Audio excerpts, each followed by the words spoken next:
নমস্কাৰ বন্ধু-বান্ধৱীসকল, স্বাগতম জনাইছোঁ জব লাভাৰ্ছৰ আজিৰ ভিডিঅ'লৈ। বন্ধু-বান্ধৱীসকল, আজি লৈ আহিছোঁ আপোনালোকলৈ পুনৰ এটা নতুন খবৰ, য'ত প্ৰকাশ হৈছে নতুন সেৱাবিধি তৃতীয় আৰু চতুৰ্থ বৰ্গৰ কৰ্মচাৰীসকলৰ প্ৰমোশ্যন সন্দৰ্ভত সুখবৰ আহিছে, য'ত 5 বছৰত প্ৰমোশ্যনৰ খবৰ আহিছে।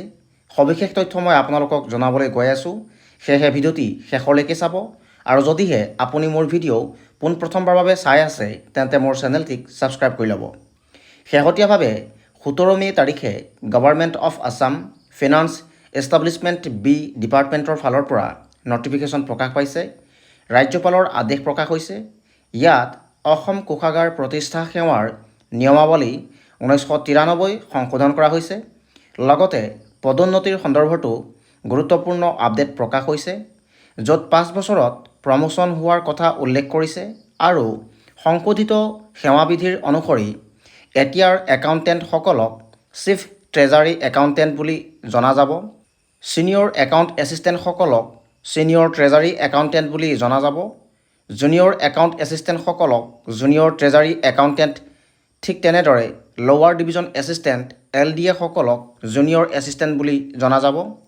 আৰু গ্ৰেড 4 ষ্টাফসকলক ড্ৰাফটি কাম ৰেকৰ্ড কিপাৰ, পিয়ন এণ্ড চকীদাৰ হিচাপে জনা যাব।